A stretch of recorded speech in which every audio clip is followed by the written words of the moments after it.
So this next process is called hooks.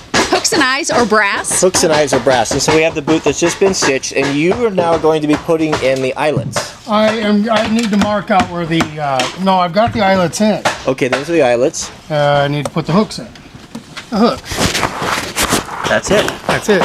So they're it's just a rivet. They're solid brass. Are Solid they hollow? brass. They're no. solid. Well, they're hollow to that point.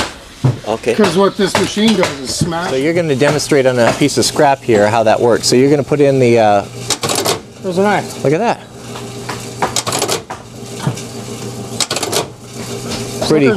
Pretty cool, huh? Now, have you done this enough where do you have to mark them out with I need to mark them out because I need the, when they don't always line up. So I need to start on one side, I got a chart here of what gets what. Okay. Then I need to come over, before I can mark this side, well, commit to marking this side, I have to make sure the top two hooks line up. That makes sense. So show me the tools that you use to lay that out. So you just basically use a pair of calipers. Yep. So pretty much, I know I need 6 hooks on this. I'm probably not set for it. Oh, you've done that before? Yeah. Yesterday. No, I wasn't here yesterday. And so you just make an impression in the leather. Yeah, first of all, I go from the center of this eye. Then I just 4, 5, 6. I want to go to the center of this eye. So it's just a process that. But once I get it set up, then I can do them all. And you just keep walking it up until the last one ends at the center of the top eye. Yeah, see, right about that. Yeah, and you got it. Yep. So there's that one. There, I just committed the holes, so I'm marked now. I'll go over here to the other side. Start from the middle of that hole. Count up 6.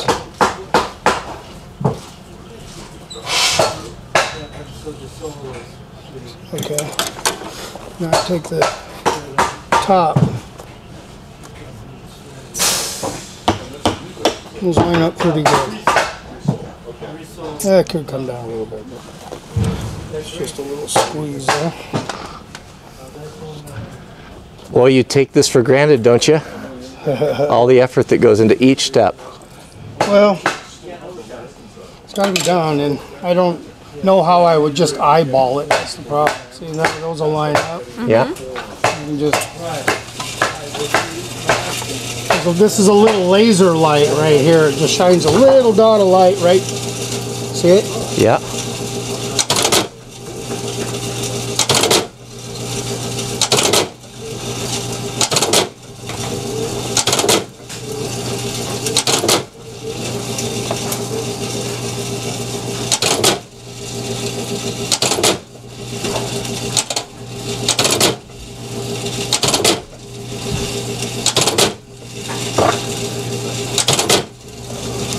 Nice. Not too bad. Perfect, because the logo was in there. Not too bad. That is nice.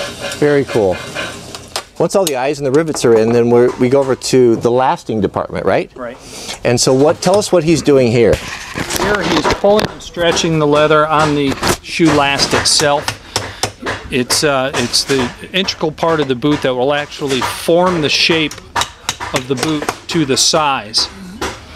So he goes from one side to the other, he pulls all the stretch out, and he tacks it down.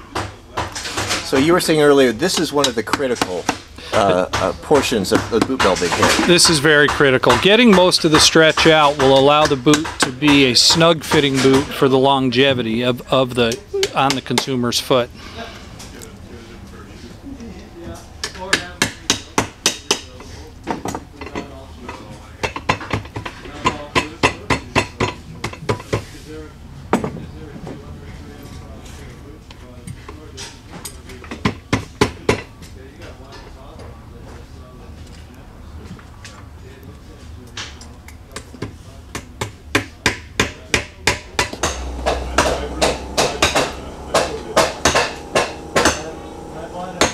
Steel tip toes. Steel, yeah. So that's really interesting. So this is the steel, what the steel toe looks like.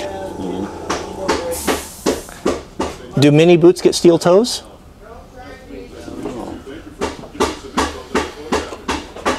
Two, 3 pair in day. 2 or 3 pair a day. You do a steel toe for work boots. That's interesting. I don't know about you as a blonde. I don't know if it's working for you. I don't know. I've seen worse than that. So this is the process that separates the men from the boys here. Yeah. This is the hand welt. This is hand welting. It's an old technique called Norwegian rolled welt. And there's not a machine in the world that can duplicate this. There are welting machines that will do it in a different form. It's very fast, and maybe I shouldn't have said that, but there are welting machines, but it doesn't do it like this. It's not a hand welt. It's not a hand welt, no. Thank you. So now somebody just put those on, and he's taking them off. So this is the sinewing, is a sinew that you use for the actual stitching, and it's a wax coated thread. And so he uses a wax and an awl to lubricate that, because how many layers of leather is he going through? Right there, 3.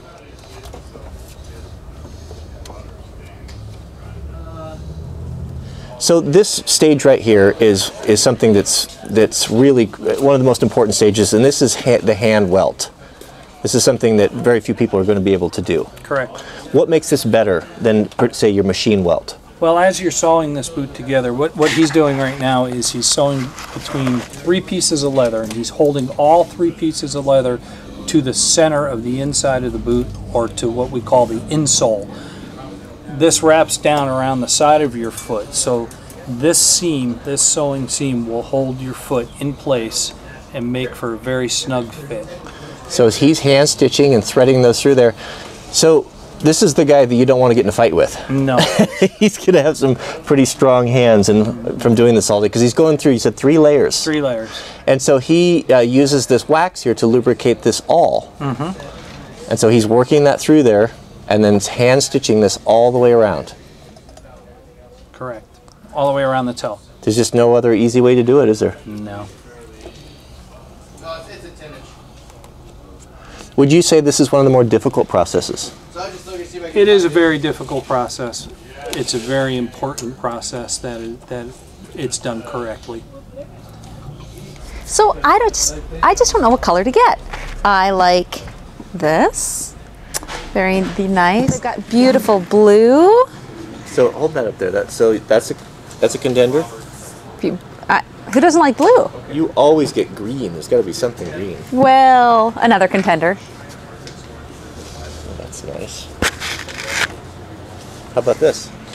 I like the brown. My brown boots have holes in them, so that might be contender. The 3-tone is nice. You're gonna have to make a decision here pretty soon.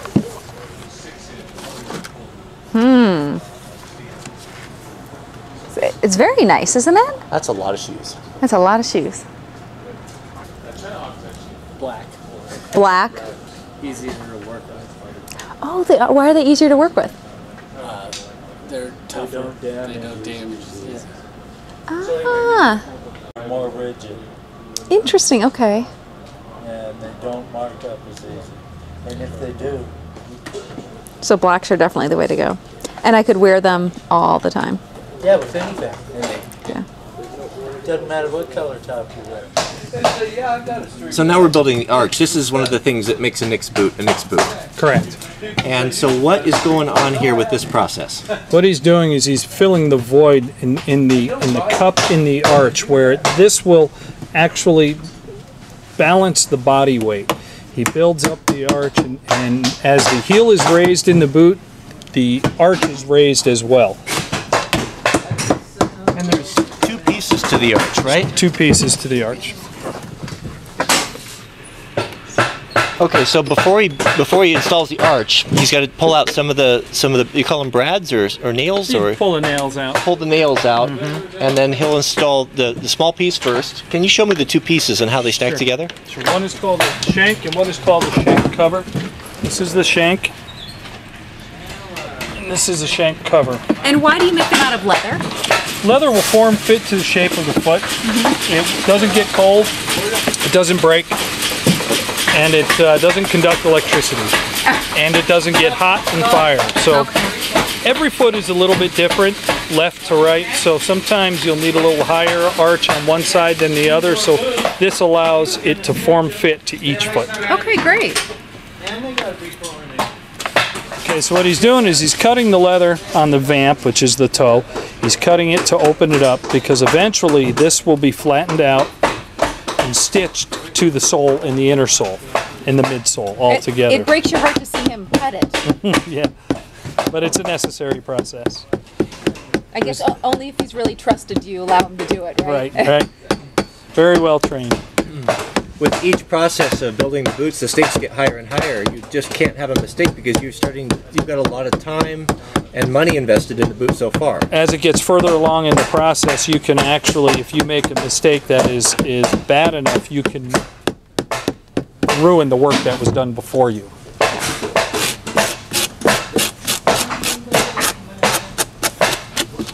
The reason he's scratching it there, he's getting the glue off because he's going to put another sole. Eventually this will get what's called a midsole, which will lay over the top of this, and it has to be glued. So to make it stick, he scraped off the old glue. More surface area. So this is installing the arch now. This is installing the shank cover. He's sizing it. Then he'll put the shank, and then he'll put the shank cover over it.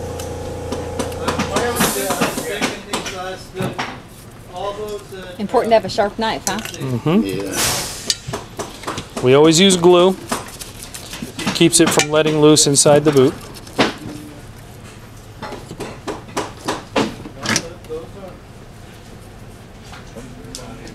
But in addition to the glue, later on you'll put nails through it. He's going to nail it right now. Oh, okay.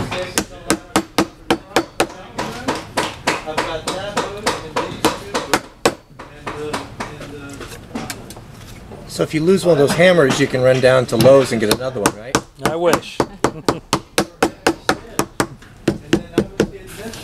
And that boot is done, ready for what the next step is called the midsole.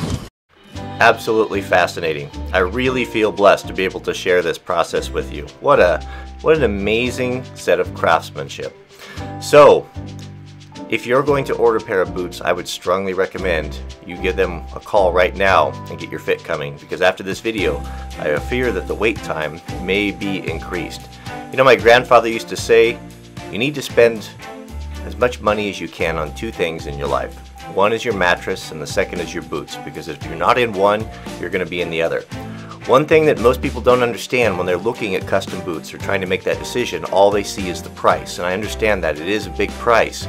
However, what you don't see is a pair of boots that you could be in for 10, 15, 20 years that are going to be comfortable, they're going to fit you properly, they're going to prevent you from having back pain and foot pain.